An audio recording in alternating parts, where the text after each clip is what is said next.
Welcome home, everyone. This is Unrooted, a podcast for those who belong nowhere and everywhere. So today I'm here with my guest, Sebastian, also known as El Capitan. How long has it been since someone's called you El Capitan? Oh my God, that was back in the days, the Ibiza chapter. Yeah, no? Yeah, for sure. Let's talk about that later, because actually I don't even know who came up with that, but I think it's Pedro. It was 100% Pedro. Pedro, yeah. Okay. I have a lot of nicknames, to be honest. Oh, really? Like a certain chapter of my life, and then there's like a specific nickname for that. Bueno, anyway, guys, this is Sebas, and I'm really excited to have him here today. He's a great friend of mine, and also we have such a cool meeting story. He is Renate's brother. Renate was my first guest on Unrooted. We discussed the dual nationality dilemma. So yeah, this is her brother. And when I did the episode with Renate, me and Renate didn't talk about our meeting story, which is epic. And I realized after, and I was like, oh my God, I definitely need to share this story, because whenever I do, people love it. It's such a cool story. And I thought this would be the perfect chance to talk about it. Please do. It literally gave me goosebumps. Yeah. When I heard this, I was like, what's happening? Yeah, right? Yeah, 100%. So me and Sebas first met in 2020, summer of 2020. We were introduced by our mutual friend, Pedro, who was a friend of my sister's. And then I kind of became friends with him too. And I knew Pedro was going to be in Marbella. I was in Marbella. It was during the pandemic. And so he was in Marbella with Seb. And so we met up and we had a beach day, right? And me and Seb, we weren't really talking to each other throughout the beach day, right? Not that much. I mean, mind you, this was this was middle of the pandemic. Like the summer of the pandemic. Mm-hmm. And I remember Pedro calling me up and being like, Capi, we need to do something, because we're locked in for a good amount of months. It was 3-4 months. Yeah. And we decided to go to Marbella, literally, and hang out. And then he was like, I have this really great friend of mine, Michelle, and she has a close friend. Let's meet up and go to the beach. And then we started hanging out there. And yeah, you're right. I mean, we didn't talk as much in the beginning. No, we didn't, because obviously I hadn't seen Pedro for a while, so I was catching up a lot with him and everything. And I was with my friend Patri. Yes. And it's funny because the moment that we finally actually had a conversation was when we decided to do jet skiing, and Pedro had lied about having a jet ski license, so he was the only one who could take us out. So he was taking us out one by one. And then when it was Patri's turn, obviously you and I were left alone. Yeah. And we started talking, right? Exactly, yeah. And do you remember much about our conversation? Honestly, I remember asking you about what you were up to, and you I remember this very clearly. You were really big on the States. You were talking about you'd love to go to the States. You love the States. You kind of have these big dreams. And I just came from the States, right? I lived in San Francisco for 3 years. So I was able to relate to that story somehow. And because that was my dream too, right? I went to the States because I had the really big dream of just living that experience in the States. Yeah. And we bonded a lot on that, I remember. And then you were like, yeah, I need to find the right thing, or maybe I study and stuff. And I was kind of giving you some tips, I remember, because I did my master's in San Francisco, right? Yeah. No, I remember you telling me about San Francisco. I think you worked for a company that made was it vegan products or ecological products? No, that was my passion back in the days. I was working for a plain tech company. Oh, okay. Yeah, it was fully tech. There was nothing vegan there, but it's actually funny because I had that duality in me back in those days. Yeah. And I lived it. Yeah. Yeah. Okay. Yeah. But yeah, no, I remember telling you about my dreams of being an actress, and telling you that it was half Spanish, half Danish. Exactly. And half Colombian, half German. And I feel like we kind of bonded on that. And I remember when I was talking to you, this is so random, but I remember when I was talking to you and I was looking at you, your freckles. Yeah. And the shape of your eyes and stuff. I was like, I feel like we have similar features because we have similar backgrounds. For sure. What I mean? Yeah. It's we have the northern kind of look, but we mix with sort of the more, I don't know, the Hispanic kind of look, For sure, yeah. So when I was talking to you, I remember thinking that. But then that night we had a really fun night. We all went out. Yeah. We called ourselves Equipo Candela. Equipo Candela. Oh my God, you're right. I forgot about that. And we ended up in this boat as well. Before we ended up on that boat in Puerto Banús, we just didn't stop talking all night. We were talking about the universe. The universe. About like looking at stars. We had a beautiful night that night, remember? Yeah. It was stunning. It was amazing. And we were talking about wormholes and black holes and everything. Yes. Such a cool conversation. Yeah. And we're just like in a little bubble the whole time, right? For sure, yeah. And then, so, obviously I had this like amazing meeting story with Sebas, and we stayed in contact for years after that. But obviously, like, I had moved to the States to study acting. With the pandemic and everything, it's really hard to travel. I was a student, so I didn't really have the money to like go like travel around and everything. I remember doing video calls with you. Yes. But yeah, so we stayed in contact, FaceTime, whatever. There was a few times that you had reached out and invited me to some cool travel plans that you had. But again, I was studying, so it was complicated for me. And so the years just flew by. Right? I mean, it just flew by. It just flew by. And okay, so next thing you know, this is the crazy part. Next thing you know, I'm leaving the States because, I mentioned this in my previous episode. It just wasn't for me anymore. And it was time to come home to Spain again. So tough story. I lived something similar. So I can really relate to that. Really? Yeah, leaving the States. Tough. Yeah. Let's talk about that in a We'll second. talk about it. So then I get to Spain. I get to Marbella. I'm in Marbella. I knew that I didn't want to stay there. I wanted to go to either Madrid or Barcelona. I had eventually chosen Madrid. And even though I didn't know anybody there, I knew more people in Barcelona, but I chose Madrid. And the only person I knew in Madrid was Oli. And Oli, the younger sister of Pedro. Yes, exactly. Oli is Pedro's youngest sister. And she told me, she was like, "Oh, Michelle, I have this friend, Renate. She lives in this really cool co-living in Madrid. She really loves it. You should talk to her and see if it's like your vibe." I was like, great. So I spoke to Renate on the phone. She convinced me. I signed the lease. I came to Madrid a few days later and moved in. And the first day that I moved in, Oli texted me. She was like, "I'm having lunch with Renate. Come and meet her." I was like, yeah, perfect. So we were upstairs on the third floor having lunch. Renate was cooking risotto, and we were just like talking and everything and getting to know each other. And I was like observing Renate and like just looking at her and thinking like, she reminds me of somebody. Just like her, her mannerisms, just the way she was talking, her energy. And then eventually she mentioned that she was half Colombian, half German. And I was like, I only know one other person that's half Colombian, half German. It's quite a unique mixture. It is. It is a very unique mixture. And it's a cool mixture too, because there's such a big contrast in cultures, Yeah. And so obviously you popped up in my mind and I was just thinking about you. I was like, oh, Seb's half Colombian, half German. I'm like, what are the odds that I meet two people with that same mixture? And I just continue watching her. I'm like, she reminds me of Seb. Interesting. And then I look at Oli and I'm like, Oli, she kind of reminds me of Sebastian. And Oli looks at me. She's like, oh my God, this is Seb's sister. And I was like, what? And Renate was like, wait, are you Michelle from Marbella? And I was like, yes.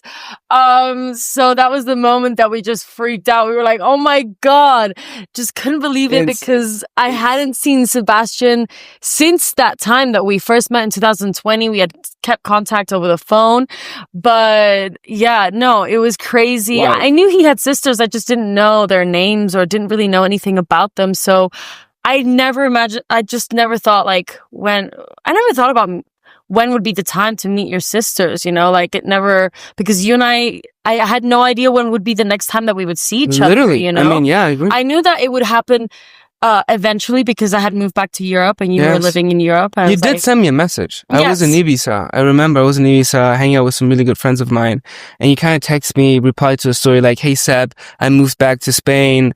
Are you going to be like around sometime? I was like, yeah, wow, you're going like so much closer. Yeah. Right. And then fast forward. Yeah, because you didn't know, I didn't tell you, I hadn't updated you on the fact that I was moving to Madrid. Nothing. Because I'm sure you would have said, oh, my sister's in Madrid. Literally. Yeah. And I was in Madrid a week before you arrived. Yeah. I was here in Cohabs a week before you arrived. Yeah. And then my sister, because you didn't tell me. You didn't tell me first. My sister Yeah. told me first. Yeah. She's like, Seb, guess who just moved to Cohabs? Yeah. I'm like, I mean, I don't have to out of Yeah. people who, I don't know.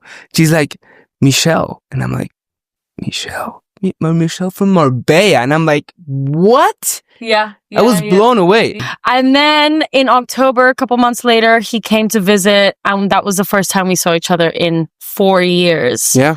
And in person. And yeah, really cool experience. It was Crazy. just, amazing. So that's a story, guys. It's a very cool one. And I love to tell it every time. And every time I do, people love to hear that story. So yeah. Okay. Well, after talking about that, let's talk about you now. What I want to talk about in this episode is like rebuilding your identity through adventure.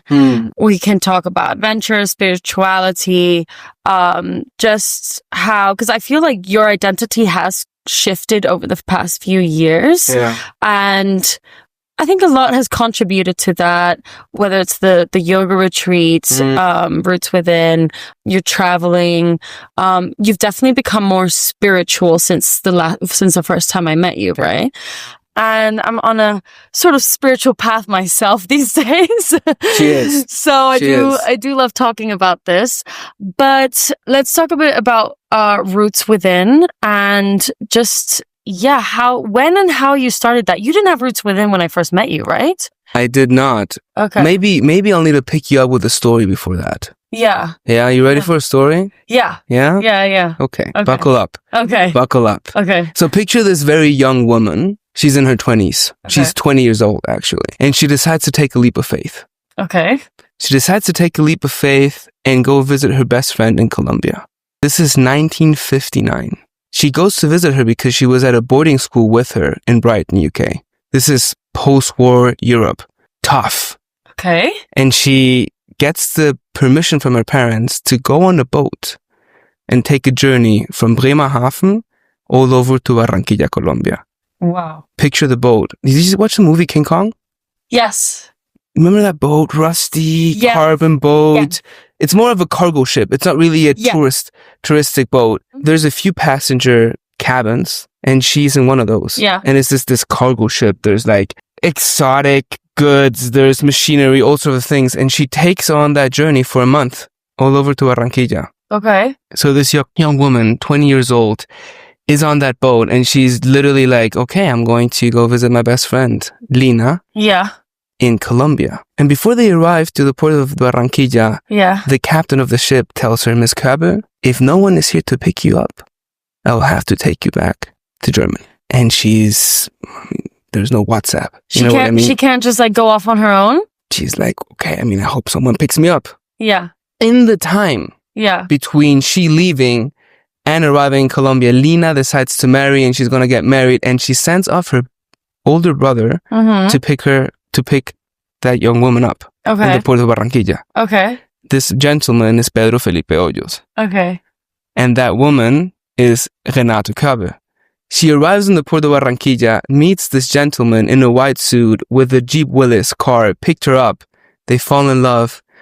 And that's how I end up here because these are my grandparents. Yes. So that's how this whole journey of being German Colombian eventually started. Yes. Because my grandmother takes a leap of faith in a tremendous adventure. Yeah. To go down to Colombia. Very inspiring. Yeah. So to your point, right? Like how does this adventurous nature and how do you, merge two nationalities, two cultures together? I guess it's really, in my DNA. Yes. I love that. Yeah. Wow. And then how does this tie to Roots Within, right? Mm-hmm. Your podcast Unrooted really hits deep with me because, of course, when you bring two nationalities together, there's something where it's like, where do I actually belong? Like, am I more Colombian? Am I more German? Like, how do I feel rooted within my culture, within where I belong? Yeah. And for context, Roots Within is a retreat that we organize at the foothills of the Sierra Nevada de Santa Marta in Colombia. Picture high mountains and the Caribbean Ocean of Colombia.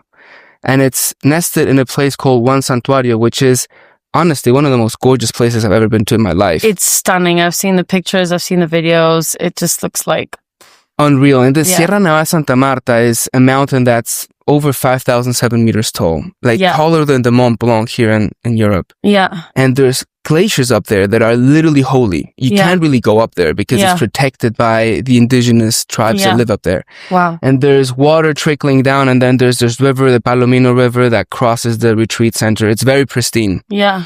And to my point is, being unrooted within my culture, I decided within my team, Eric Oliva and our musician Marco Gamboa, to create a place where we come together as a community, to bring people from all different facets of our life and have the opportunity to bring all of them together, them root within. Okay. Wow. Yeah. Love that. Does that make sense? Yes. So it's really challenging because, I mean, you've lived something similar, right? Spain, now you were in the States, you have family in Denmark. You have so much people all over the place. How do you get those people together? How do you create an occasion to bring them together? And that's one of the intentions that we have with Root Within. Wow. To bring people together and to come together as a community and come together as people that we love, as good friends, right? Because everyone brings very specific people to this space. And, you know, when it comes to the question of like, how did this idea sprout? It was something that happened in the beginning because the first retreat was, we called it Reconecta, to reconnect. Yeah. Right. And we did that with a very good, close friend of mine, Molly Barber from San Francisco, and my good friend Eric, who I do the retreats now with. Yeah. Okay. And we planted this initial seed. It was just we were in ceremony together. And after the ceremony, we were like, why don't we bring our closest people together? Yeah.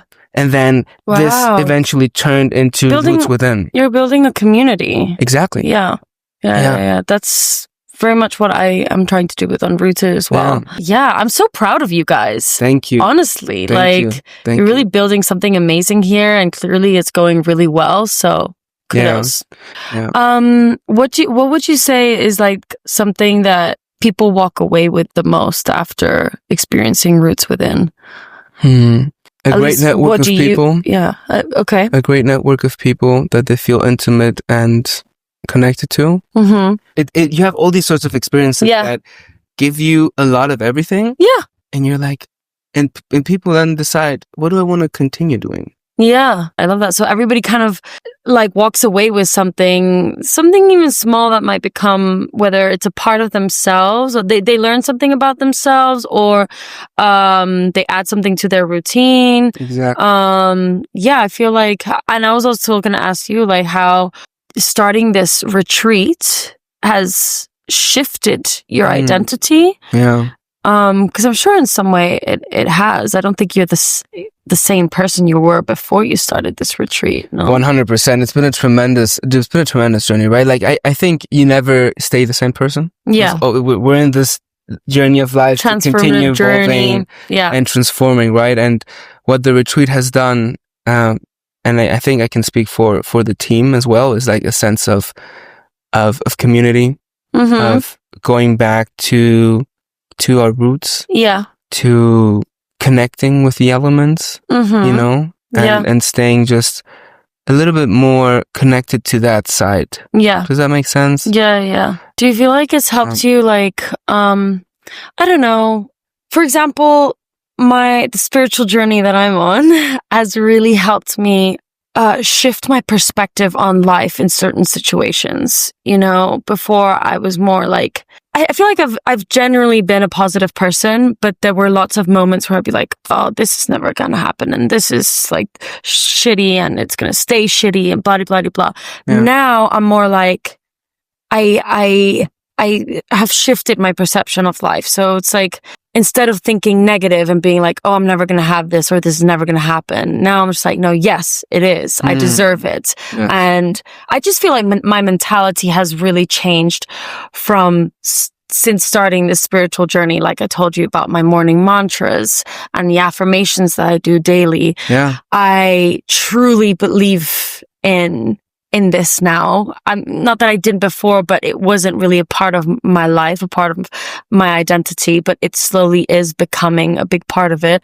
And I am seeing and feeling the changes in my life from having like adopted this kind of lifestyle of trying to connect with my higher self and expressing gratitude for everything I have every single day, and just maintaining that positivity has also helped me regulate my emotions more.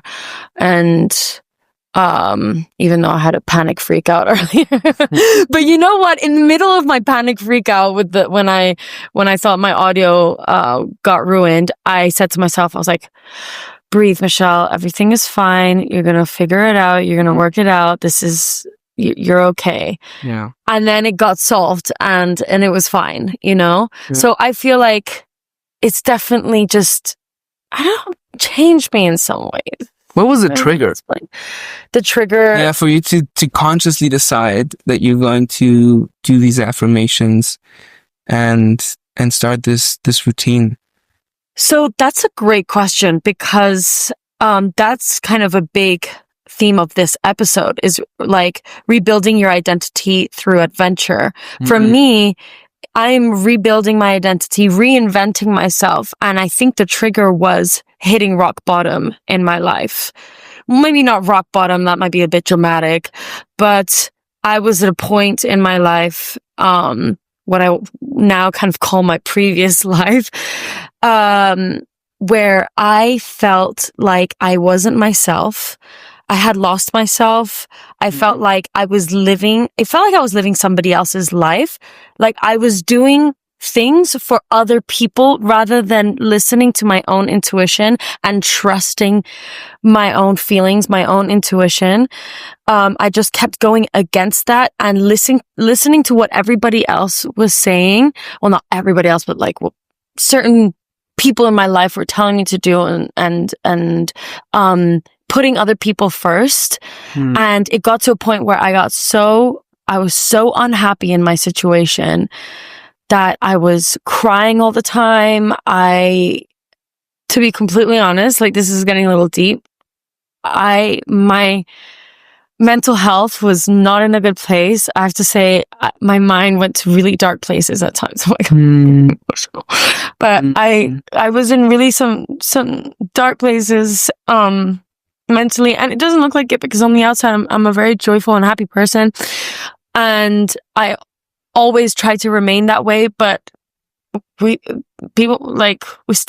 still has their tough moments in life that maybe we don't really tell other people about, because in my case, I'm the type of person who I struggle to share these things with other people, because I feel like I'm burdening others, or I don't want to, like, I don't know, open up about something because I'm scared or something. I don't know. I'm still kind of figuring out why I kind of suppress emotions and suppress feelings. Yeah.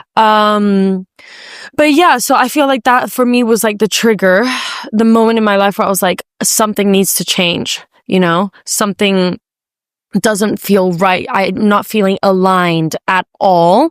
I feel completely out of whack. And so, you know, a breakup happened, a relationship breakup happened, moved back to Spain. That was a big change for me. Starting a new life in a new city. I just feel like my life just went bloop, you know, like that. And... Te voltearon la arepa. Exacto. Me voltearon la arepa. La arepa. Sí. The arepa got flipped upside down. O la tortilla. Me voltearon la tortilla. But yeah, so, and I feel like it's so easy to talk to you about this stuff because you're such a good listener, and like, I feel you understand where I'm coming from, what I'm saying. Yeah. But yeah, and so, I was here and super lost in Madrid, and kind of like, because of how lost I felt and had no idea what I was going to do, that was like the moment where I was like, yeah, something needs to change. I need to do something, blah, blah, blah. And slowly started to, I don't know, think, how can I connect to my higher self? How can I really change my life for the better? And that's when I started to do like, yeah, all these changes, affirmations, mantras, and everything. And I'm fully in it. I fully trust it, fully believe it. And I'm just, very proud of myself. In such a transformative period, and I feel like it's for the better, and I feel so good about it. So darkness is a great teacher. Darkness is a great teacher. And there's always light at the end of the tunnel. Yeah. It's sometimes difficult to see, Mm-hmm. but you've become, and you're becoming, the version that you're striving to be. Yeah. And you know what's popping up in my head is what your dad said to me, what I mentioned yesterday. She literally met almost all my family. Yeah. And they're amazing. Honestly, such an incredible family. Like, your family is like something else. Honestly, something else. I can't wait to meet your other sister, by the way. She looks like so my vibe. She looks like such a cool bean. I'm excited to meet you. But what your dad said to me was like, Michelle, if you don't choose who you are, who you want to be, the world will decide for you. And that hit me hard in that moment, because I was like, it's so true. I think I really was in a moment of like an identity crisis last year. I was like, who am I? What am I going to do? Am I an actress? Am I not? Am I Spanish? Am I not? What am I? Who am I? Like, I pondered on this for months. Who do I want to be? Who am I?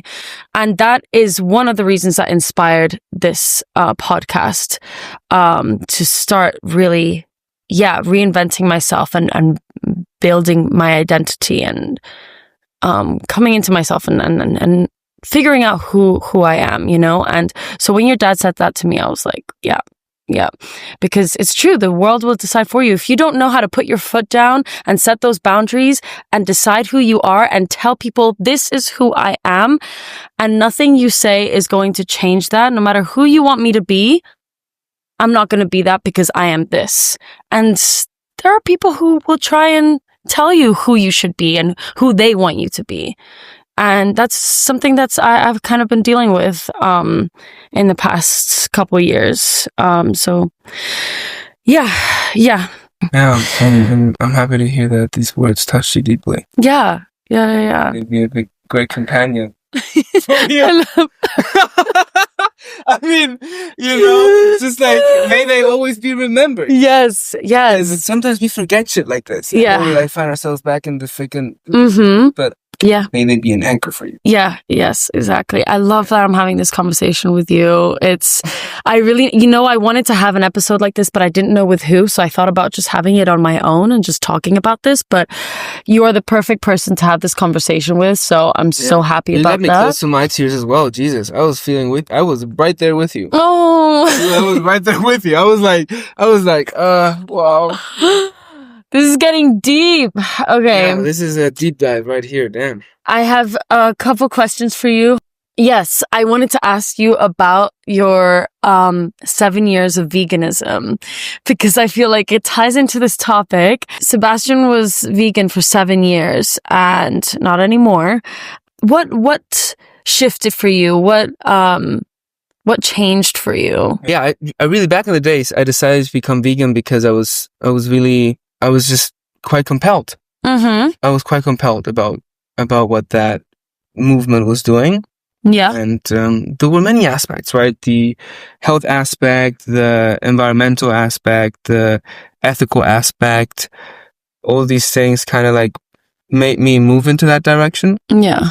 And actually, I decided to become vegan when I moved to the States. Okay. Because of a lot of I was like, well, how is the food done there? I just wanted to stay as clean as possible within my diet. That was my conviction back then. Okay, to have a clean diet. Okay, in your mind, was meat something that was like, not like poison, but like, did you feel like it was like something that was bad for you? Oh yeah, my understanding was that back in the States, there was not a lot of regulation on like what they give to the animals, how much antibiotics they give them, right? So these sorts of things kind of like made me like, oh, like this is probably not going to be as healthy. I just want to stay as clean. Like my understanding of this was a lot of vegetables, a lot of whole, like it was a lot about like eating whole foods. Mm-hmm. And as my journey as a vegan progressed, more and more processed foods would come into my diet. And that were vegan. Yeah. Oh, vegan processed foods. Vegan It was processed vegan food, foods. it was a vegan meat. It was a vegan milk. It was all these like vegan substitutes. And suddenly I found myself in a situation where I was like, I'm eating a lot of processed foods. Which is going against what inspired you to start veganism in the first place. Exactly. And it was quite contrasting. And as I was, going deeper into my spiritual journey, that as well, is listening to your body, like being more in alignment with your body. And I was working out quite a lot, like 1.5 years ago. And I still am. And suddenly I started craving eggs, red meat. I was craving it so bad that I would dream of eating a steak.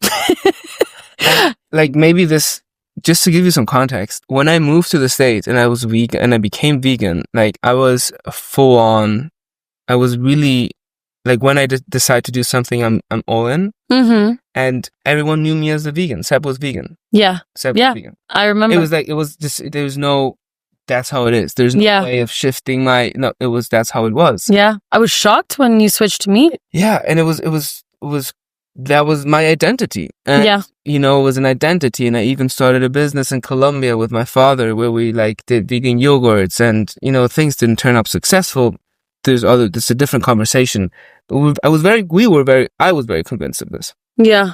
And when I started craving meat so badly and eggs so badly for 7 years, it's kind of funny because my father comes back into the loop. Yeah. We go to Peru, to the Sacred Valley. We go to Machu Picchu. This was a trip we do, both of us, father and son trip. And in Machu Picchu, I'm dreaming of eating meat. And I could just imagine you like literally like sleeping and just being yum yum. Like slipping down my mouth. And what the fuck's happened? I was very confused. Because everybody's dreamt of like eating something delicious and like you wake up and you're so disappointed. It was very confusing for me. Yeah. And I tell my father, I open up my heart to him and tell him, Father, I'm having this situation. I'm dreaming of eating meat and I'm craving eggs really badly. I don't know what to do about it.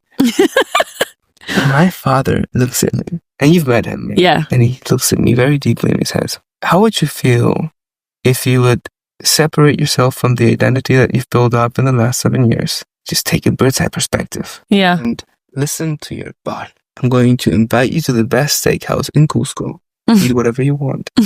I'm not going to judge you. That's how it happened. Wow. So in Cusco. So we go have it at the end, eat for the first time meat. And I thought I was going to get put.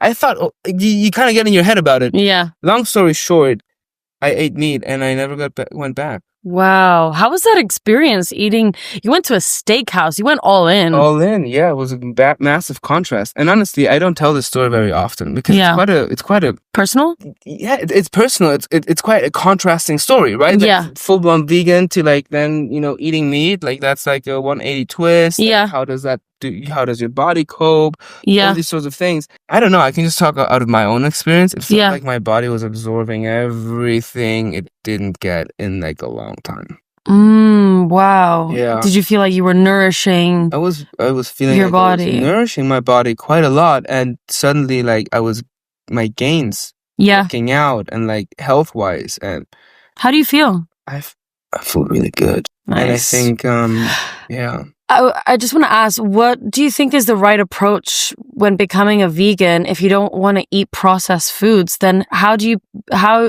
become a healthy vegan? I'm not a health expert. I really am not. I can only talk out of my own experience. Yeah. When I decided to become vegan, I was aware that there's certain elements that I will not be eating as a vegan, like vitamin B12. Yeah. So I would be supplementing this. Nevertheless, like probably lacking like other sorts of things. And it long term, I don't know.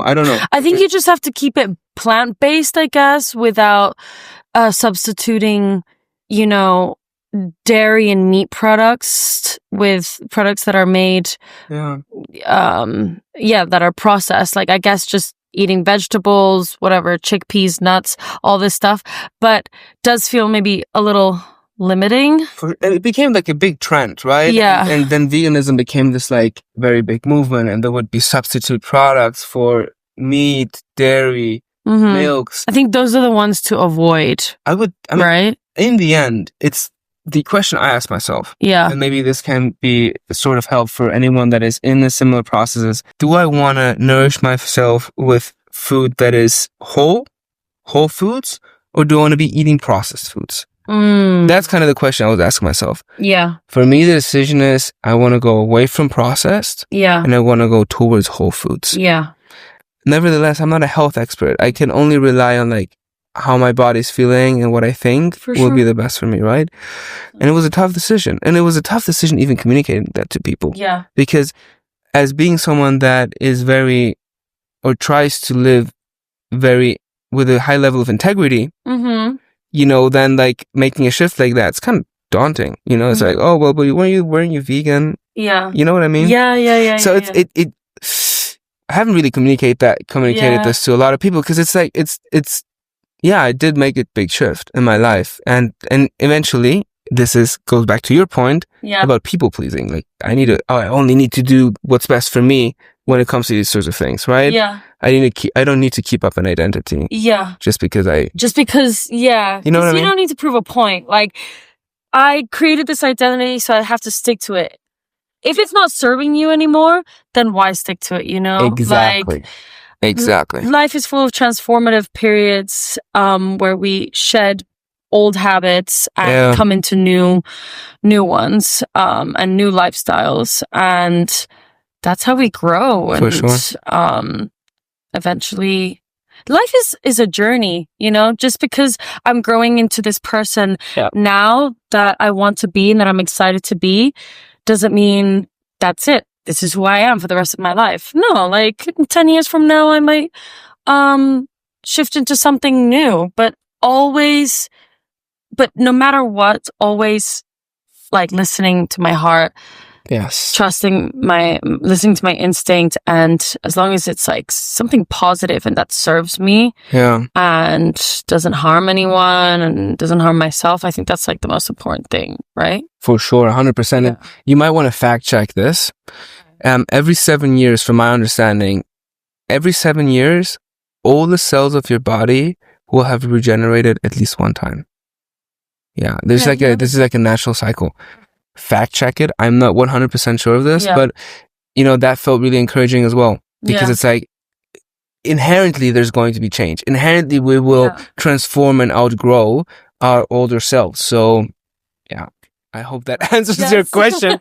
This was a big loop right here. I know. But it's it's a controversial topic. Yes, it is. And indeed. In general. Yeah.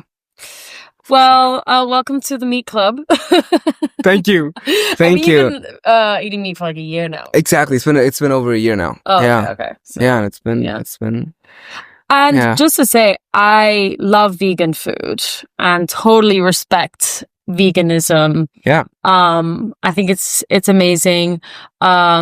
I eat everything, so I love going to like vegan restaurants as well, just as much as I love going to a steakhouse. Yeah. So variety, balanced diet. I think for me, that's like what I love the most. Yes. And but no, I do love vegan food, so nothing against that, just to be clear. Okay, now I really want to talk about your birthdays.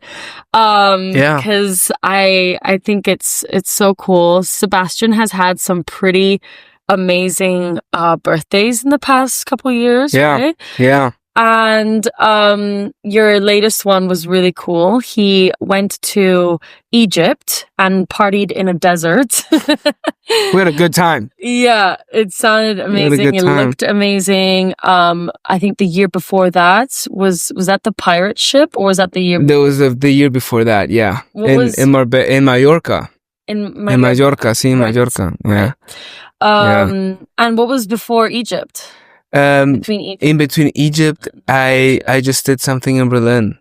Yeah, with my close friends. Yeah, we had a beautiful loft there, and we just I had a great time there. Amazing. Yeah. Well, yeah, I just think this is really cool because, Unrooted is about moving around, and True. you have had your birthdays in a lot of different places, and you've done it big. Like, going to Egypt for your 30th. I think that's amazing. I want to do something big for my 30th as well. You absolutely should. I don't know what, but I'm excited to do something epic. So it'll be next year. I'm thinking like, I don't know, Bali, or like, I know that's so basic, but I want to do something tropical. That I know. I don't know where it'll be, but something tropical. Maybe Thailand. I don't know, but I can definitely give you some tips. Yes. I can give you some tips because I've looked at a lot of locations. I've looked at a lot of places, and you should totally do something for your 30th. Yeah. 100%. Because I have to say, my last birthdays, like my 20s birthdays, have just been a little underwhelming, to be completely honest. I mean, my 28th, I was horribly sick, so I didn't do anything. Damn. I mean, I had a really nice dinner with friends, but I was not feeling well, and I had to cancel like the other plans that I had. But I want to do something epic this year, but something really like epic next year for my 30th. But yeah, I just remember the day that, I remember when you reached out to me and invited me to your pirate ship birthday. He was celebrating it on a literal pirate ship. It was gorgeous, and it just looks so cool. So tell me a little bit about that, like how you came up with that idea and how it went. Yeah, it goes back to the thread of bringing your closest friends together. Yeah. Right? Like coming from a place of like being so unrooted because you're all over the place to find a common place where you can bring all of them together. Yeah. And, I felt like my birthdays are always a good opportunity to bring friends together. Yeah. I do feel like a travel agency in a sense, because I'm like planning every detail. Yeah. I try to be I really try to curate a very, very good experience. Yeah. And that's why, my friends know me for that. Mm-hmm. They're like, oh, Seb's doing something? Mm-hmm. You bet. Yeah. Shit's gonna happen. Yeah. It's they just trust my organizational about you. Yeah, they trust my organizational skills because I do put a lot of effort, and I usually curate a very unique experience. Yeah. Egypt last year was absolutely insane. I mean, picture 12 really close friends going to the Baharaya Oasis, and we were like with these Bedouins like crossing the freaking sand dunes and four 4x4 trucks. When was this in this Egypt? Was Egypt. And I usually take my sisters with me as well, and we're like sleeping under the stars. And then a good friend of mine, Kamal, hosted a very private festival in close to Fayum in Wadi El Rayyan, close to the desert too. And then we like slept there in these glampings, and then we like celebrated with function ones under the freaking stars next to this oasis. Insane. Wow. Insane. And people came from all, like my friends from Doha, from freaking Norway, from Germany, all over the place. Yeah. Even my good friend Lucas Rowe, who came from LA. I mean, are you kidding me? Yeah. It's freaking insane. So yeah, it's quite a unique thing. And the pirate ship I invited you back in the days was an epic experience too, right? Like, like so cool. Yeah, just rented a when big you said house. Pirate ship, I was like, what? I had no idea what to expect, and then when I saw the pictures, I was like, oh. If I'm not mistaken, that's in Spanish you call these calaveras, I think. Velero, it's just like, it has a very specific name because it's a very old, like, wooden ship. Okay. Yeah. Wow. Who owned this ship? I just found them. How did you find it? Did you think I'm gonna do my birthday in a pirate ship and then find a pirate ship, or did you see a pirate ship and be like, I'm gonna do my birthday there? No, I think I saw. I'm very fascinated about boats. Okay. In general, just like having a boat experience, I love it. Yeah. I've done quite a few boat parties, and I just love that experience. Okay. Being out in the water, having a good time. Yeah. Tops so it. Cool. Tops it. Amazing. And a lot of people showed up, right? Yeah, we're like over 20 people. Yeah. That's amazing. Yeah. I love that. And you know what I love the most? Yeah. Let me tell you this. Yeah. I love the most connecting really good friends of mine and then them becoming friends. Yes. Holy shit. Yeah. That's next level, because suddenly like it's like a reunion of really good friends. And if you organize these sorts of retreats, events, etc., everyone already knows each other. So it's like we're building this mesh, this community. You see what I mean? Yeah, for sure. And then Egypt, what was your idea behind Egypt? I was doing my vision board, similar to the one that you have behind me. Yeah. And I was on the phone with my really close friend, Molly Barber, in San Francisco. And, we're kind of like talking about 30s. And she's like, oh, Seba, you're turning 30 this year. Like, what's happening? This was like in March last year. And I was like, you know what? I don't know how, but suddenly like I channeled this idea of like being in the desert. Because with her, I went to Burning Man 2 years prior. So the desert is something that we feel very connected to. And I was like, why don't I go to Egypt? Like, I would love to see the pyramids too. Yeah. So I literally just printed out the pyramids. And I said, we're going to Egypt. And I started Googling, like, what can we do? And out of the blue, a very good friend of mine, Kamal, was organizing a festival there. And he's like, you should come. This is like private. It's 150 people. Wow. You should come with your group of people and just combine it. And I was like, when are you doing it? It was like the weekend of the 5th of October. And I'm like, dude, that's my fucking birthday weekend. Oh my God. Perfect. Oh my God. It was ridiculous. Amazing. Yeah. Well, amazing because Seb, like you have a vision and you make it happen. Yeah. Power of manifestation is real. Yeah. You proved that basically with these awesome birthdays. Yeah. One of the things I would love to do for another birthday, I don't know if I should tell you now. Wow. Something I've really wanted to do. Have you heard of Cappadocia in Turkey? Nope. Have you seen that Ben Böhma? Do you know Ben Böhma, the artist? Nope. He does... Oh, yes. Ben Böhma, right? Yeah, the DJ. Yeah. I was supposed to see him on my birthday. That's the thing I had to cancel when I got sick. Yes, I'm sorry to hear that. Fuck. I had tickets to Ben... Well, I call him Ben Bomber, but... Yeah, well... He's German. Yeah, Ben Böhma. Ben Böhma. He played here in Madrid. I was so excited about it. My friends were supposed to come, and then no. But, okay, so... I would love to have like a DJ set up in a hot air balloon. Yeah, just bring like 2 or 3 of my best friends who like play music. Okay. And just have a set up in a on your birthday. On my birthday. Okay, cool. And up in a hot air balloon. Yeah, because how many people can you fit on a hot air balloon? I was in Luxor, Egypt. Okay. On a hot air balloon, seeing the temples of freaking difficult name. But you want Ben Bomber in the hot air balloon? No, not hot Ben Bomber. But I want my friends to play for me. You know what I mean? You know what? Let's try and make that happen. Maybe. Ben Bomber. Maybe. Do you want to play in a hot air balloon? That's why I'm inspired by him. Yeah. Because he has a set doing exactly that.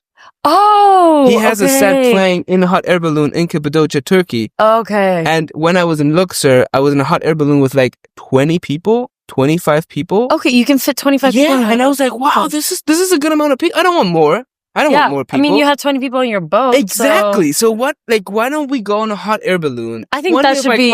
I think that should be the next birthday. And just like go on a hot air balloon, have like a couple of drinks, and play some music, and just watch the sunset.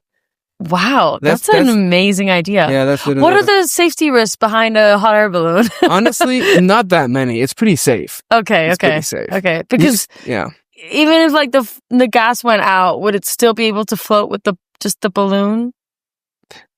Yeah, well, I mean, I guess.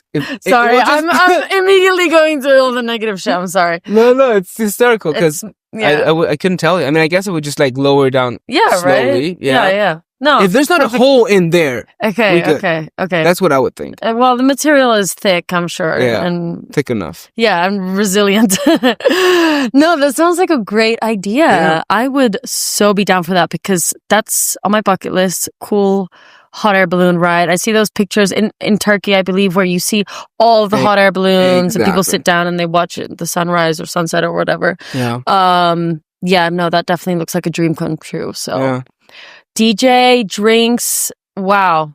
That sounds amazing. Right? Look at you. You're so creative with your birthdays. I really try to put in a curated good experience. Yeah, that's amazing. Awesome. Yeah. Cool. Yeah, I told it. Damn. It was a little surprise. Oh, fuck, really? I mean, I can cut it out. It's okay. Are you sure? No, okay. It's hysterical, actually. Awesome. We're almost... I love how you asked me this question and like I have the answer for it. You know what I mean? Because it's like... Yeah. You know? for sure. So yeah, we're kind of coming to the end, but I just kind of want to ask you, because you have a lot of travel stories. Yeah. I'm constantly seeing your And I'm heading to Argentina tomorrow. Tonight. Yeah. Yes, tonight. I'm literally it's hysterical. It's you literally. I'm flying out today. I'm flying out to Argentina today. Yeah, for a wedding of a close wedding friend. with Renate. I'm excited for you guys. It's probably gonna be so gorgeous. Yeah. I think they're like entering summer right now, right? No, they're entering winter. Oh fuck! Winter. Sorry, we're entering summer. They're entering winter. Oh, so then it's nice because they're still in summer. They're like in our version of September, maybe. I would think so. Yeah. Okay. Yeah. That shit is so confusing to me. Like, I find it so bizarre. Upside down, literally upside down. It's so weird. What was I gonna say? Oh yeah, from all your travel stories, because like I look at your stories on Instagram and you're, I don't know, waking up to a freaking volcano in front of you. I don't know, you've got some really cool travel stories. So, I don't know, what's one that's like really stayed with you, or that's a trip that really impacted, your spiritual journey, your spiritual identity, or somewhere you felt truly spiritually aligned? Yeah. Colombia always touches me the deepest. Yeah. When it comes to like the spiritual aspect, it's an absolutely gorgeous country, and I've not even seen all of it. The people in Medellin, the people in Colombia in general, absolutely 10 out of 10. So loving, so open, so caring. What I really appreciate about Colombia is, of course, you have the big cities, Cartagena, Santa Marta, Medellin, and you have a lot of stuff happening there. When we talk about like more like the raw, natural scenery of Colombia, it's kind of like coming up to the light now, because Colombia was in a very long conflict internally with war, with guerrillas, and a lot of places that you could not go to in Colombia that were way out there, you can now go to. Okay. Maybe not all of them, but most of them. And I've gotten the chance to experience really raw places. Yeah. And when we talk about raw nature, it's like maybe hundreds of people have been here, like tourists. And it's like pristine. And that's touched me really deeply. And there's so many more places in Colombia itself, because Colombia brings something quite unique. You have the Amazonic region. Then you have the whole like Savannah region, which is the region where it's like flat grasslands. Full of rivers, tremendous. And you have the Andes. When they cross the frontier between Ecuador and going to Colombia, they split in 3 huge mountain ranges, over 4,000 meters tall. So you have a lot of different ecosystems. And a lot of mountains. And I really love mountains in general, because they expand my spirit. That's how I feel it, at least. Gives me this There's sensation. something about mountains, like when you reach a certain point.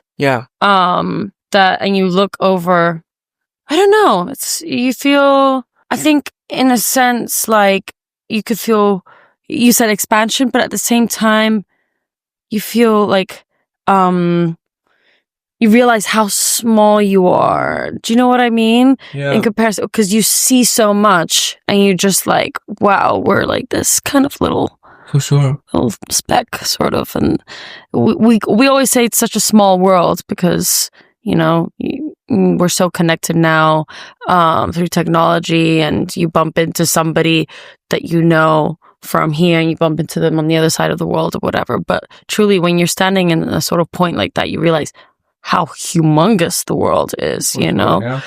And I guess maybe there's also sort of like a feeling of freedom when you're standing.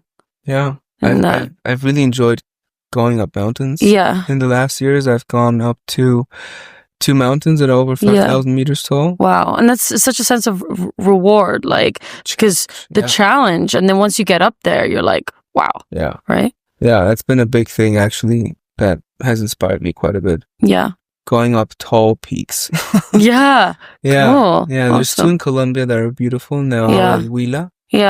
And now Tolima. These are the 2 ones that I went up, and there's glaciers up there. It's full of snow. Wow. It's absolutely raw.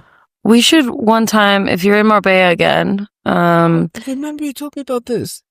The big mountain. La Concha? La Concha. Yeah. It's you've probably like climb much more impressive ones, but La Concha is gorgeous. I don't know if you've seen like maybe my stories when I post pictures from my bedroom. You see the mountain right there. I know exactly which one. I think it's like 1,200 meters high. Sorry, 1,200. Yeah, meters. Yeah. I've been to the top a couple times. That view is insane. Like the sea is so gorgeous. You can see North Africa, Gibraltar, of course. I mean, that you can really see even like from like my terrace on a very clear day, but from up there, obviously even better. But what I was going to say was, the story behind the name Marbella. Apparently I need to check really like if this is true, but I think the Queen of Spain, I don't know which one, but it was a very long time ago. She reached that top, or maybe a little bit lower, but yeah, she was on La Concha. And she looked over and said like, "Que mar tan bella." You know? Marbella. Mm-hmm. Wow, I didn't know this. Yeah. Again, I don't know how true this is. I should look it up, but I can't remember who told me it was when I was actually doing that climb. But either way, I don't care if it's not true. It's still a cool story, you know? But it might be. Yeah. It could be, you know?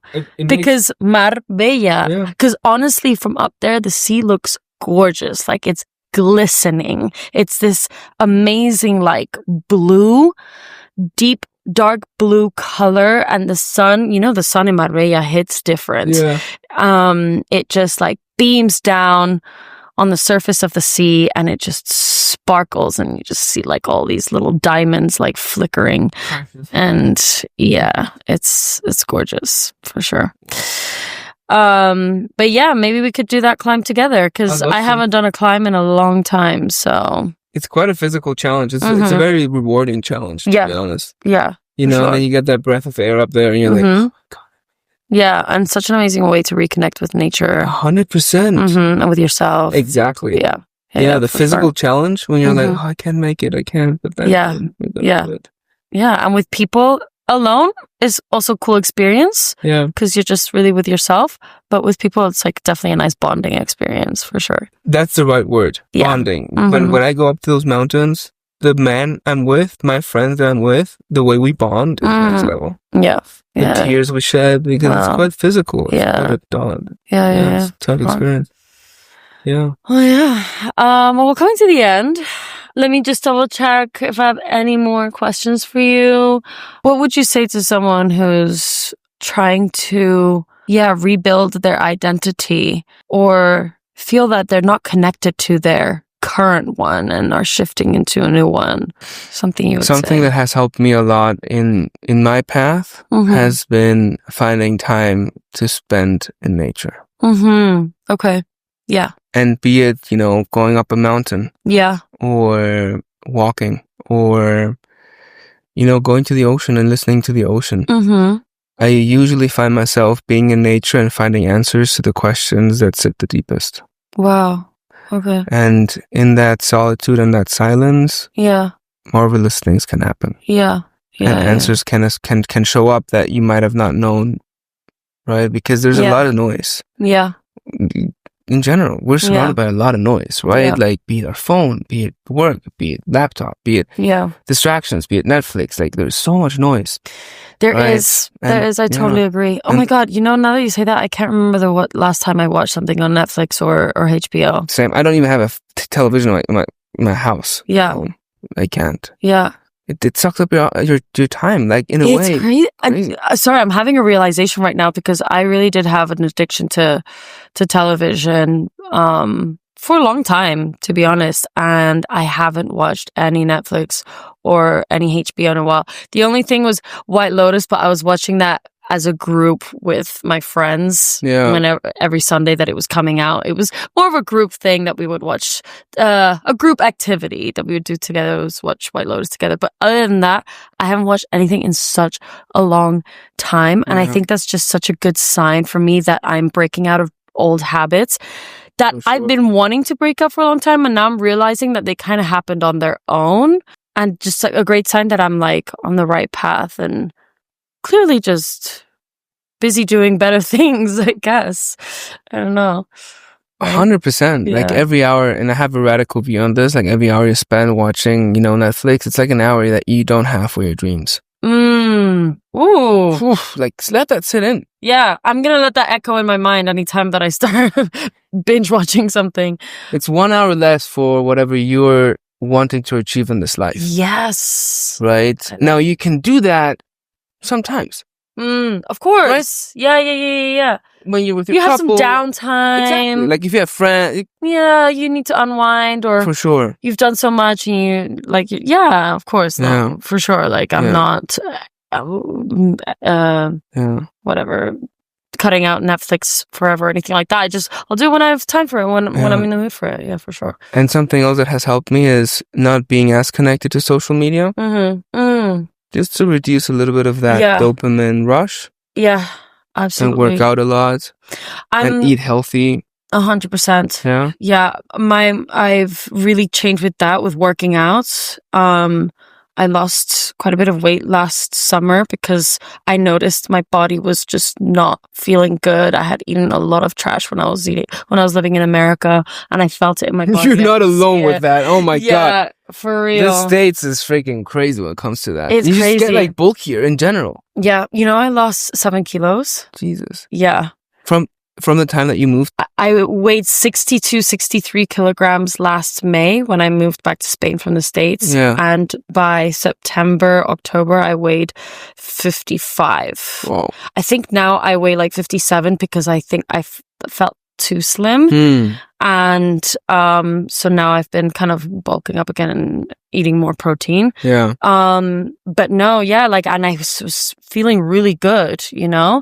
I guess what I was going to say was when you're feeling lost, for me, it was really listening to my intuition. The amount of times that I have ignored my intuition because of outside noise. We were talking about that. Outside noise, distractions. Was something that I've really learned is to trust myself and to listen to my intuition. And I think that is what's going to help you come out of the woods when you're lost and maybe help you find direction in your life, is to trust yourself and listen to your gut instinct. And I have really been trying to do that for the past few months. And I think it's what's led me to this point where I'm just feeling truly happy with what I'm doing and really excited about this journey that I'm on. And I have just such a good feeling, Sebastian, such a good feeling. And yeah. And when was the tipping point? Is there like a moment in time where you remember that you did not listen to your intuition and that kind of like bit you in the ass and you were like, enough is enough? Yeah, but I don't know if I can say it. You don't have to. We can speak about it off. Yeah. There is a moment where I didn't listen to my instinct, and I should have. And I went through with the thing that I went through with that I shouldn't have gone through with. And the months following that were just not good. And my next instinct moment was get out of here now, go back to Spain now. This is not your life. This is not what you should be doing. This is not the journey that you should be on. And this, Sebastian, was screaming inside of me here.